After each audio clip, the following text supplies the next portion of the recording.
less than 2 years, my administration has accomplished more than almost any administration in the history of our country. America's so true.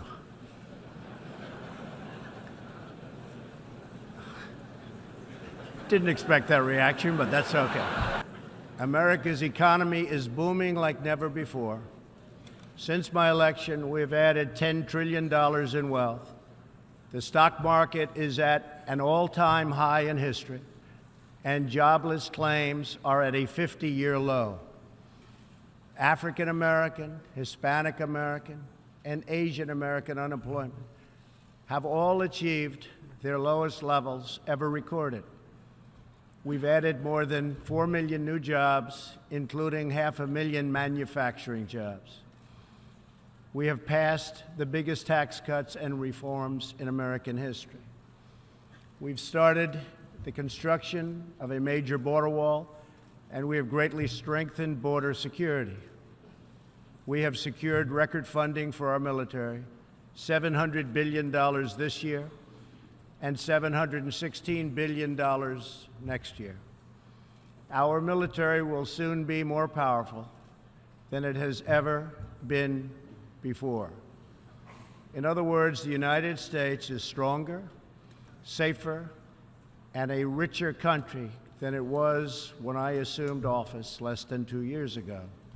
Each of us here today is the emissary of a distinct culture, a rich history, and a people bound together by ties of memory, tradition, and the values that make our homelands like nowhere else on earth. That is why America will always choose independence and cooperation over global governance, control, and domination. I honor the right of every nation in this room to pursue its own customs, beliefs, and traditions. The United States will not tell you how to live or work or worship. We only ask that you honor our sovereignty in return.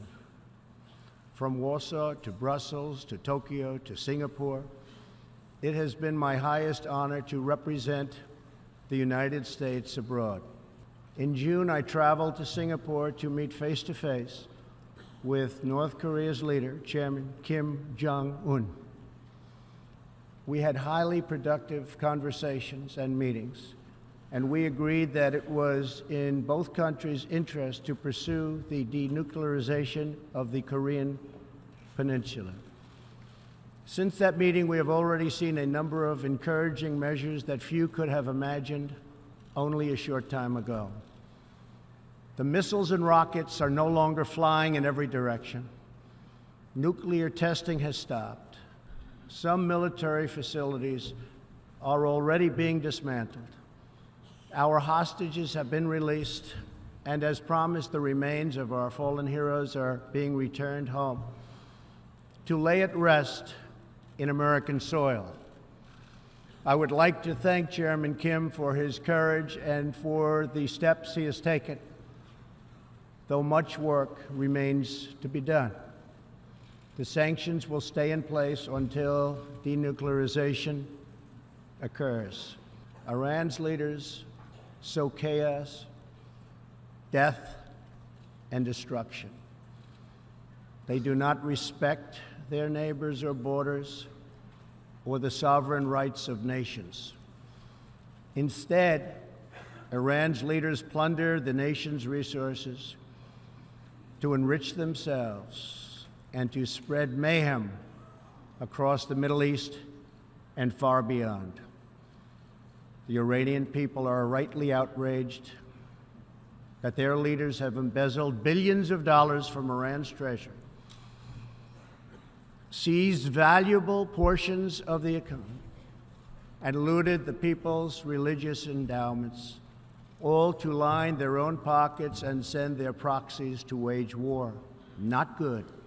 This year, we also took another significant step forward in the Middle East in recognition of every sovereign state to determine its own capital. I moved the U.S. Embassy in Israel to Jerusalem. the United States is committed to a future of peace and stability in the region, including peace between the Israelis and the Palestinians. That aim is advanced, not harmed, by acknowledging the obvious facts. America's policy of principled realism means we will not be held hostage to old dogmas, discredited ideologies, and so-called experts who have been proven wrong over the years, time and time again. The United States will not be taken advantage of any longer.